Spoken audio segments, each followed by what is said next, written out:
Esta história que vamos assistir tem a beleza e a força da cultura indígena.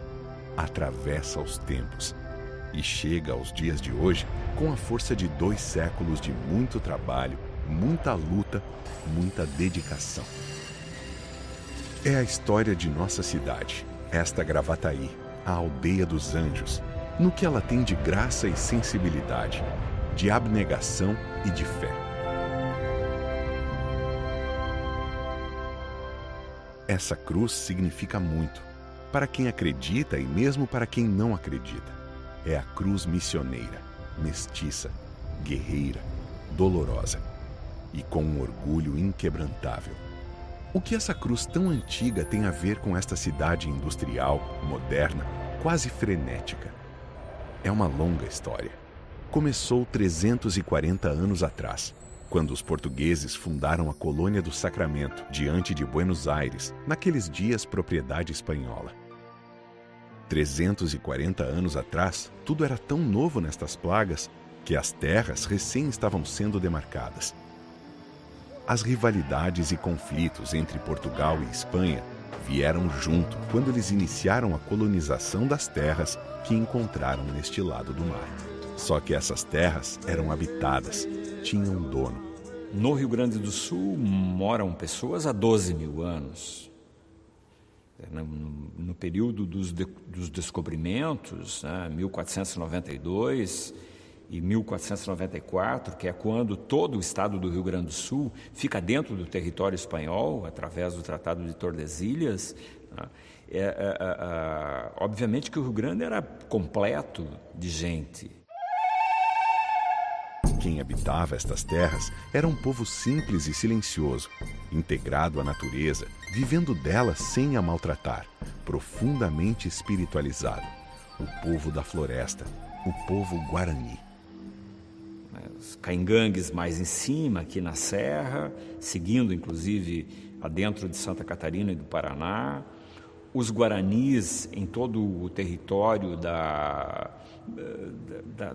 digamos, dessa floresta, perto dos campos, né? Os guaranis estão ao lado dos grandes rios, mas muito mais do que isso, charruas, minuanos, guinoas, caaguas e tantas outras nações completas, com território, gente, língua, né? Completando 100% do território do Rio Grande do Sul.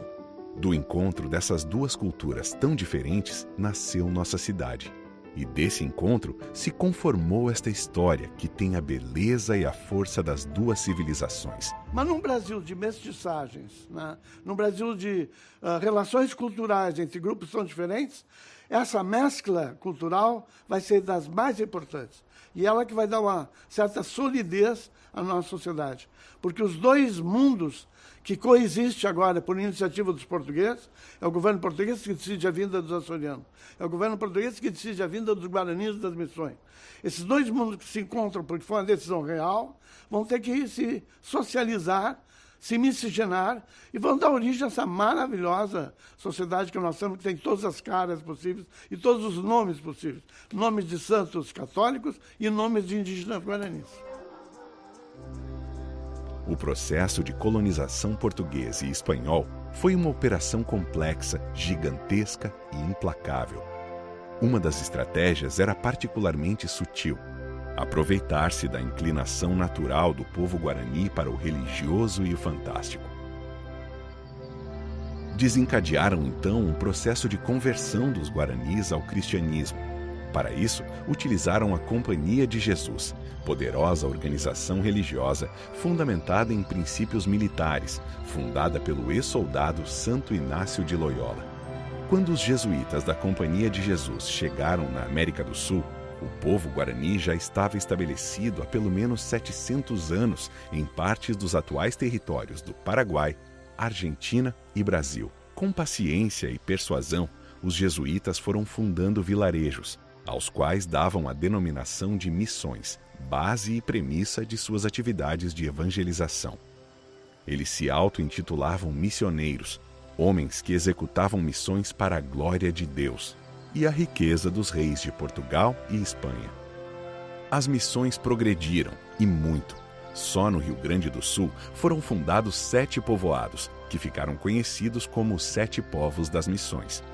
Com as que já existiam antes, na Argentina e Paraguai, as cidades missioneiras chegaram ao número de 30, mas seriam os 7 povos a origem do vasto drama histórico que determinou a fundação de nossa cidade.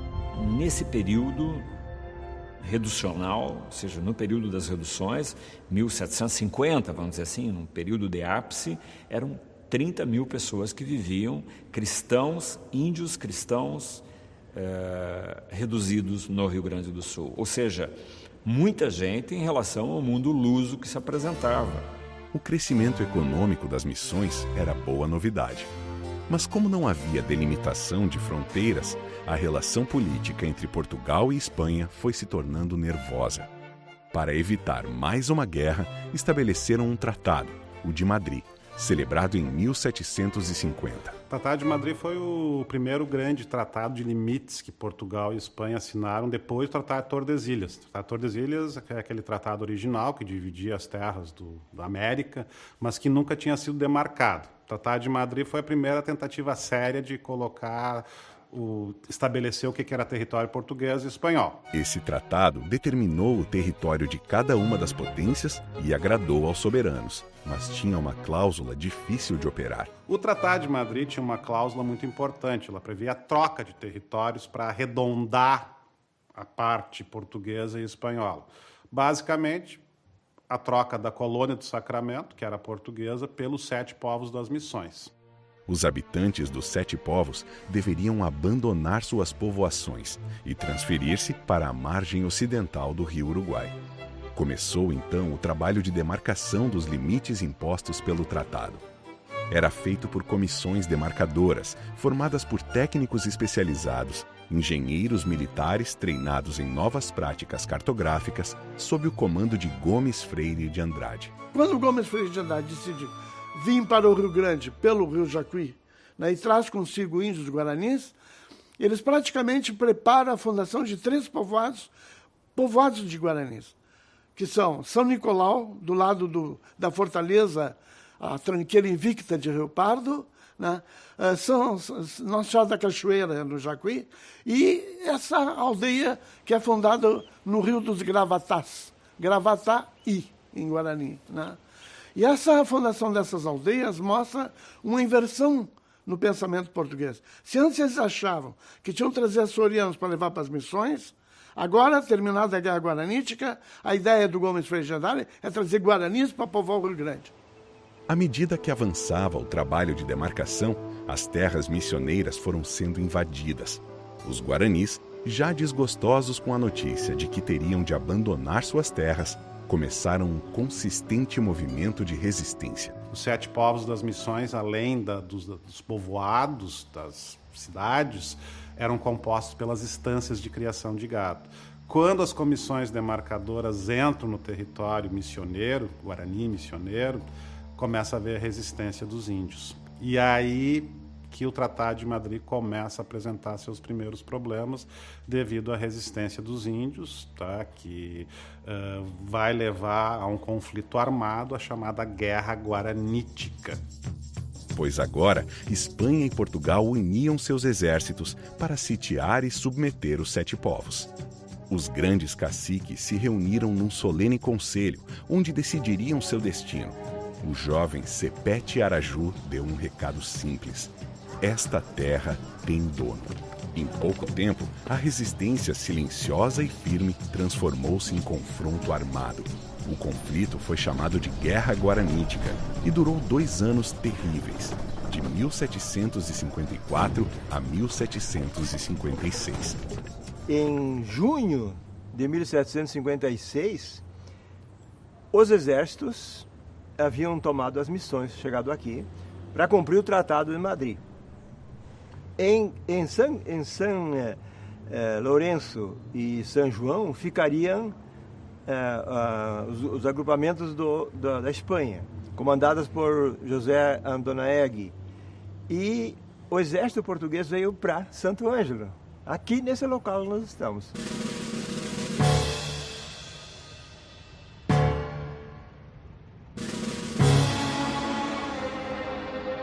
Sepete Araju foi morto numa emboscada e 5 dias depois aconteceu o massacre de Caiboaté, em fevereiro de 1756. Um dos episódios finais da Guerra Guaranítica é justamente a Batalha de Caiboaté, que foi um verdadeiro massacre. Se calcula que uns 1.500 índios tenham sido mortos, tá? E aí as tropas luso-espanholas conseguem entrar no coração do território missioneiro, ocupam, né, a região, e nesse momento se calcula que, apesar de todas as mortes, ainda existissem cerca de 30 mil índios nos 7 povos, naquela altura, tá? Um grupo foi convencido, um grupo formado por aproximadamente 3 mil índios, ou 700 famílias, foi convencido pelas autoridades portuguesas, especialmente pelo governador português Gomes Freire de Andrade, a vir para o território português. E um contingente enorme de famílias Guarani, cerca de 3 mil pessoas, iniciou uma longa peregrinação em direção ao leste do continente de São Pedro. Acamparam primeiro em Rio Pardo, mas a ameaça de invasão castelhana obrigou-os meses depois a seguir em frente sob o comando do capitão Antônio Pinto Carneiro. Aí, efetivamente, começa a história da nossa cidade de Gravataí. Eles foram colocados aqui para aumentar a população do Rio Grande do Sul, que era muito pequena, quase nula nesse tempo. Recém o Rio Grande do Sul tinha conseguido uma posição dentro do Império Português. Então falta mão de obra em grande quantidade. Assentou-se que a data de fundação da aldeia criada para receber os migrantes foi 8 de abril de 1763, a partir de um equívoco de leitura de ofícios trocados entre os oficiais. O novo povoado recebeu o nome de Aldeia de Nossa Senhora dos Anjos, mas o povo se acostumou a chamá-la de Aldeia dos Anjos. Antônio Pinto Carneiro foi nomeado seu primeiro comandante. Gravataí, na realidade, tem suas origens na decisão do Gomes Freire de Andrade de sair de Santo Ângelo, migrar em direção ao Vale do Vacacaí, entrar no Rio Jacuí, passar pela fortaleza que é a Tranqueira Invicta de Rio Pardo e vir aqui no Iguaíba, que é o nome que os guaranis davam para era o Encontro das Águas. Em vez de falar nos 5 rios, falavam no Encontro das Águas, que é o termo Iguaíba. Antônio Pinto Carneiro foi um administrador ambíguo no trato com os indígenas. A Aldeia dos Anjos tornou-se motivo de polêmica e discórdias. Uns opinavam que ela não servia para nada. Outros diziam que a mão de obra guarani era a mais barata que poderiam obter. Mas esses guaranis que vêm das missões, com Gomes Freire de Andrade, não serão nem estancieiros, a camada alta da população, nem escravos. Eles serão assalariados. Eles vão praticar seu artesanato, eles sabem fundir o ferro, eles sabem fazer telhas, tijolos, eles sabem trabalhar madeira, eles sabem fazer horticultura na floresta, plantando algodão, milho, mandioca. E essa produção indígena vai ser colocada a serviço da população. Então, em 1769, chegou um novo governador, com diretrizes definidas para a aldeia. Era José Marcelino de Figueiredo. Suas ordens eram precisas: executar a política indigenista do Marquês do Pombal. O projeto português para os índios era um pouco diferente do projeto dos jesuítas. E uma dessas diferenças é que os portugueses queriam, na verdade, assimilar os índios à sociedade lusitana. Os padres jesuítas espanhóis respeitavam mais a cultura indígena e permitiam que, por exemplo, eles falassem o guarani. Os portugueses já tinham uma outra visão. E aí que entra a proposta das escolas.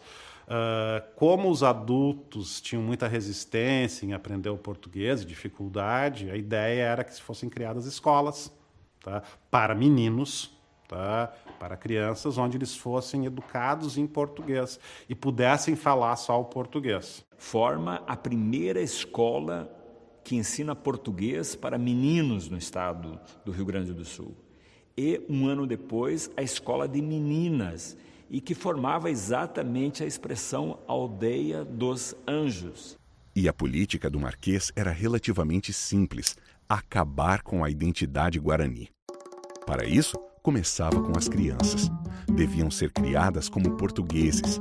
O idioma guarani seria erradicado. Festas que não fossem religiosas seriam rigorosamente proibidas. O uso do tambor também foi proibido, pois remetia à cultura indígena que se queria erradicar.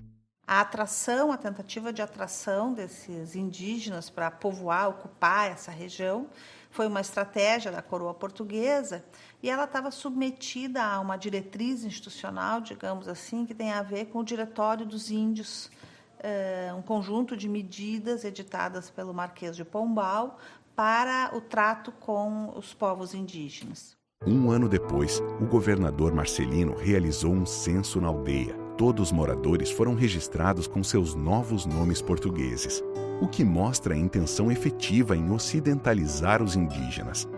Mas a aldeia já era multicultural. Havia, morando nela, povoadores lusos e seus escravos africanos, que tinham fugido do Porto de Rio Grande após a ocupação castelhana. O fato é que a aldeia se desenvolvia, tanto que José Marcelino, que tinha sido retirado do posto, tornou a ser nomeado governador. E Marcelino estabeleceu uma tabela de preços por serviços profissionais dos guaranis, o que os protegia e ainda causou um impulso na economia. Teve início a urbanização do povoado, pensada a partir da arquitetura das missões, com a abertura de ruas, alinhamento dos ranchos e construção da igreja. José Marcelino de Figueiredo foi governador durante cerca de 10 anos. E ele era homem de confiança do Marquês do Pombal. E ele veio com uma ordem expressa: desenvolver o continente do Rio Grande. Relatos dão conta de que funcionava muito bem uma fábrica de telhas, tijolo e louça e um moinho para moer trigo, em que todos trabalhavam. Ali se desenhava a matriz da Gravataí moderna e pujante dos dias de hoje. A ideia do povoado de Gravataí, da aldeia de Gravataí, é ter um grupo grande de técnicos em artesanato, do ferro, da madeira, do barro, né? Ter, ao mesmo tempo, uma horticultura importante. E, mais do que isso, esses guaranis que chegam, eles participaram das estâncias de gado missioneira, eles participaram da pecuária missioneira, da vacaria do mar, da vacaria dos pinhais. Então, eles servirão para trabalhar na produção agrícola, servirão para trabalhar na pecuária, servirão para trabalhar no artesanato. É uma mão de obra que não pode ser negligenciada. Em 1780, houve uma reorientação da política colonial, quando os políticos e gestores perceberam que a aldeia dava lucro. Iniciou-se um forte processo de exploração privada da economia da aldeia. Em leilão público, foram arrematadas por preço muito abaixo do custo real, segundo as anotações dos contadores, algumas das principais benfeitorias, como o engenho d'água e a olaria. O processo de privatização iniciou uma transformação radical no povoado. Os índios começaram a abandoná-lo, enquanto os portugueses tratavam de se estabelecer e de se apropriar de tudo que fosse possível. Esse processo durou quase 20 anos, até o final do século XVIII, e decretou a derrocada populacional da etnia guarani na aldeia. A população indígena foi diminuindo drasticamente. Eles foram se dispersando pela província, buscando lugares distantes onde pudessem recuperar sua identidade destruída ou retornando ao território ancestral dos 7 povos. Então, com isso, os nossos velhos gaúchos que têm alguma formação dizem: a minha avó foi caçada a laço. Isso vem daí. Quer dizer, as grandes damas do Rio Grande do Sul, com esses velhos fazendeiros, em grande parte eram mulheres guaranês que foram absorvidas, que foram levadas para essas fazendas.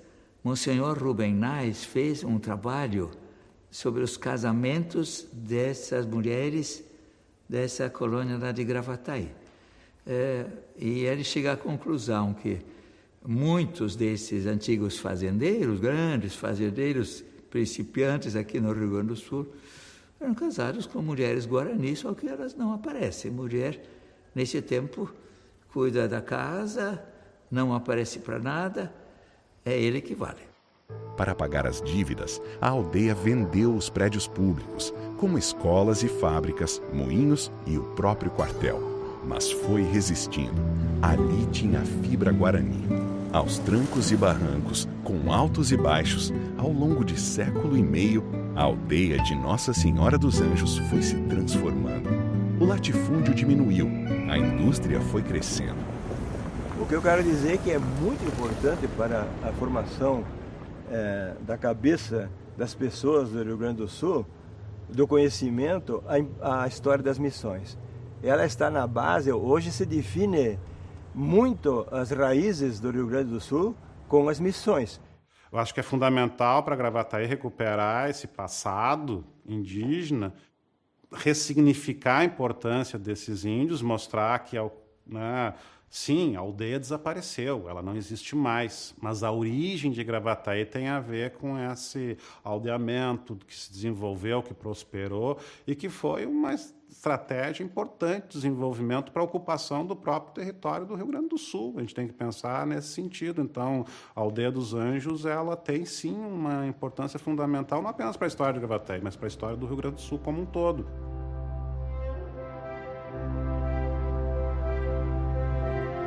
Hoje, Gravataí, a antiga Aldeia dos Anjos, possui um dos mais pujantes parques industriais metal-mecânicos do Brasil, a indústria de automóveis, e é criativa e pujante em todas as suas atividades, tornando-se a quarta economia do estado. Mas continua com o forte legado guarani do trabalho, do orgulho calado, da resistência aos opressores de todas as épocas e feitios. É uma cidade forte, empreendedora, mestiça. Uma cidade que cuida dos seus filhos com a ternura de um povoado missioneiro, sua origem mais remota. Uma cidade que irmana a índios, brancos e negros, todos os homens que carregam juntos a cruz do sofrimento, igual para todos, e que nos aproxima e revela nossa humanidade.